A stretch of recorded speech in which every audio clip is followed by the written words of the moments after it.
Hi friends, எல்லாருக்கும் வணக்கம். Welcome back to my channel. இன்றைக்கி ஒரு லாங் வீடியோவில் மீட் பண்ணுறதுல ரொம்ப ஹாப்பி. ரொம்ப நாள் ஆச்சு வீடியோ போட்டு. இன்றைக்கி நம்மளுடைய கார்டனிங் எல்லாம் எப்படி நிற்கிது அப்படின்னு சொல்லிட்டு தான் இந்த வீடியோவில் ஷேர் பண்ணியிருக்கேன். இங்கே பார்த்தீங்கன்னா நல்லா மழை. ஒரு 2 டேஸாக ஒரு 5 டேஸுக்கு ரெயின் இருக்குன்னு போட்டிருக்காங்க. நம்மளுடைய கார்டன் என்ன சுச்சுவேஷனில் இருக்குது அப்படிங்கிறது தான் இதில் காமிக்கிறேன். நேரத்தெல்லாம் நல்ல மழை, நல்ல காற்று. பாட்டெல்லாம் பார்த்தீங்கன்னா அப்படி பறந்து போயிருக்கு, அவ்வளோ தூரம் நல்ல காற்று. இந்த வீடியோ மூலமாக தான் நம்மளோட சேனல் ஃபஸ்ட் டைம் பார்க்குறீங்கன்னா ப்ளீஸ் சப்ஸ்கிரைப் பண்ணிக்கோங்க. கூட இருக்க பெல் பண்ணி கிளிக் பண்ணிக்கோங்க. அப்போ தான் நம்மளோட சேனலில் போடுற ஒவ்வொரு வீடியோஸும் உங்களுக்கு தேடி வந்துகிட்டே இருக்கும். இப்போ வாங்க வீடியோக்குள்ளே போகலாம். நல்லா காற்றுனால செடியெல்லாம் பார்த்திங்கன்னா இதெல்லாம் பார்த்திங்கன்னா துளசி வந்து அப்படி சரிஞ்சு நிற்கிது. ஏன்னா இது கொஞ்சம் மண் போட்டு விடணும். ஏன்னு பார்த்தீங்கன்னா இங்கே ஒரு பூனை இருக்குது. அந்த பூனை வந்து இதில் இருக்க மண்ணெல்லாம் தோண்டி தோண்டி எடுத்துருது. ஏன்னா இது கொஞ்சம் மண் போட்டால் கொஞ்சம் சப்போர்ட்டாக இருக்கும்னு நினைக்கிறேன். புதினா செடி இது வந்து ஊர்லேருந்து எடுத்துகிட்டு வந்த ரம்பையில் ஃபைனலாக வந்துருச்சு. நான் 2 டைம்ஸ் கட் பண்ணிட்டேன். அடுத்து பார்த்திங்கன்னா மிளகா செடி நட்டு வச்சுருக்கேன்.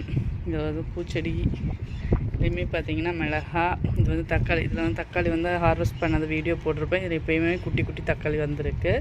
இது பார்த்திங்கன்னா மிளகா நம்ம வீட்டில் இருக்க ட்ரை சில்லி தான் சீட் போட்டு வச்சுருந்தேன். அதுவுமே நல்லா வளர்ந்து வந்திருக்கு. இதில் என்ன மிளகா குட்டி குட்டியாக கண் வளர்ந்ததெல்லாம் எடுத்து வேறு பாட்டில் வச்சுருக்கேன். இது பார்த்திங்கன்னா கற்பூரவள்ளி செடி தான். உள்ளே பார்த்திங்கன்னா குட்டி குட்டியாக செடி நிற்கலாம். இது வந்து வாடாமல்லி. இது வந்து பூ சாமிக்கு வாங்கும்போது கொஞ்சம் ட்ரையாக இருந்ததை தூக்கி போட்டு வச்சுருக்கேன். ஏன்னா ஊர்லெலாம் பார்த்திங்கன்னா இப்போலாம் அந்த வாடாமல்லி செடி பார்க்கவே முடிய மாட்டேங்குது. ஆனால் அந்த பூச்செடியில் வந்து பூ பூத்துருக்கும் போது ரொம்ப நாள் வரைக்கும் வாடாமலே இருக்கும். பார்க்குறதுக்குமே அழகாக இருக்கும். சாமிக்கு பறித்து நம்ம கட்டி வைக்கலாம். ஸோ அதுக்காக போட்டிருக்கேன். நல்லா வருது. எப்படி வருதுன்னு தெரியல, பார்க்கலாம். நம்ம ஒரு பூச்செடி. இது வந்து கொஞ்சம் வந்து நம்ம விண்டோ பக்கத்தில் வந்து இதில் வச்சுருக்கேன். கீழே கொஞ்சம் இருக்குது. இது வந்து வெண்டைக்காய். இது வந்து சில்லி, டொமேட்டோ. இது வந்து ஆனியன் நிற்கிது. டொமேட்டோ. இது வந்து மஸ்க் அப்படியே தான் நிற்கிது. ரொம்ப பெரிய க்ரோத் இல்லை. இது வந்து முள்ளங்கி. இதுக்குள்ளேலாம் பார்த்திங்கன்னா பூசணி தான் வளர்ந்து நிற்கிது. இதுக்குள்ளேயுமே பார்த்திங்கன்னா ஒரு மிளகா செடி வச்சு விட்ருக்கேன். இது வந்து பசலைக்கீரை. இப்போ தான் நல்லா கொஞ்சம் வருதுன்னு சொல்லலாம். ஏன்னா வரவே மாட்டேங்குது, என்னாச்சுன்னே தெரியல. அடுத்து இதுலேயும் பார்த்திங்கன்னா தக்காளி செடி. இங்கேயும் பாருங்களா, இதில் தக்காளி ஆனியன் வச்சு விட்ருக்கேன். இது அப்படியே சரிஞ்சிருச்சு. இதுக்கு ஒரு சப்போர்ட்டு கொடுத்து வைக்கணும். இதுலேயுமே பார்த்திங்கன்னா தக்காளி இருக்குது. அடுத்து இங்கே பாருங்களா, நம்மளுடைய பார்க்கக்கூடிய பந்தல் எப்படி போயிருக்குன்னு.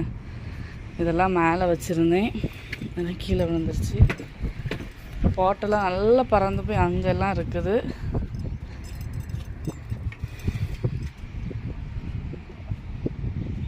இந்த பார்க்க கொடிக்கு அழகாக கொடியெல்லாம் நல்லா வளர்ந்து வந்து பந்தெல்லாம் சூப்பராக தான் போட்டு சப்போர்ட்டிவாக கொடுத்துருந்தேன். ஒரு சைடில் உள்ள பாட்டில் உள்ளது வந்து ரொம்ப கொடி வரலை. ஒரு சைடில் உள்ள கொடி மட்டும் நல்லா வந்துச்சு. அதில் காய் வரும், பழுத்து குட்டி குட்டியாகவே இருக்கும்போதே விழுந்துருது. என்னன்னே தெரிய மாட்டேங்குது. இப்போவும் அதில் ஒரு காய் இருந்துச்சு, அதுவும் காற்றுல எதுவும் போயிடுச்சா என்னன்னு தெரியல. இதை வந்து செட் பண்ணி வச்சுட்டு நான் காமிக்கிறேன்.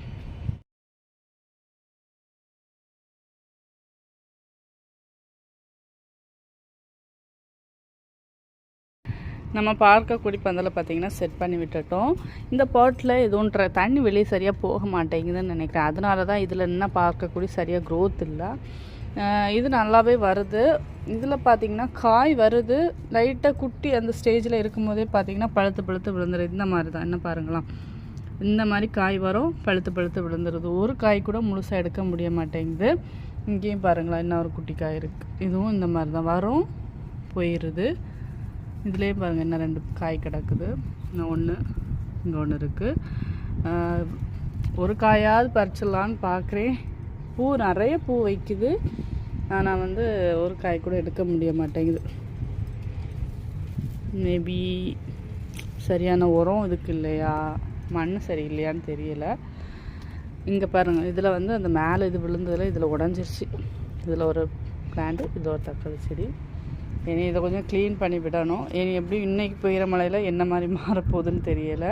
இப்போ தான் அந்த விண்டர் கிளைமேட்டுக்கு ஓரளவு செடியெல்லாம் கொஞ்சம் செட் பண்ணி எடுத்துகிட்டு வந்திருந்தோம். இனி சம்மர் ஸ்டார்ட் ஆக போகுது. எப்படியும் அடுத்து எல்லாமே என்ன நிலைமைக்கு மாறப்போகுதுன்னு தெரியல. பார்க்கலாம், நம்ம ஓரளவுக்கு எல்லாம் செட் பண்ணி கொண்டு வரலாம். ஓகே ஃப்ரெண்ட்ஸ், நம்மளுடைய கார்டனிங் அப்டேட் எப்படி இருந்துச்சுன்னு சொல்லுங்கள். நம்ம பிளான்ஸ் எல்லாம் எப்படி க்ரோத் வந்துட்டுருக்குன்னு சொல்லிட்டு உங்கள்கிட்ட ஷேர் பண்ணதில் ரொம்ப ஹாப்பி. அதில் தெரியுது அது வந்து நம்மளுடைய சக்கரவள்ளி கிழங்கு தான். அதுவும் மேலே மேலே விட்டுட்டு இருந்தேன். நம்ம எவ்வளோ ஹைட்டுக்கு தான் நம்ம போக முடியும், அதனால் எல்லாம் கீழே கீழே தொங்கிட்டுருக்கு. நல்லா தான் இருக்குது பார்க்குறதுக்கு. ஓகே ஃப்ரெண்ட்ஸ், இந்த வீடியோ உங்களுக்கு பிடிச்சிருந்தா லைக் அண்ட் சப்ஸ்கிரைப். நெக்ஸ்ட் வீடியோவில் மீட் பண்ணுறேன். பாய் பாய் சொல்லிடுங்க. பாய் பாய்.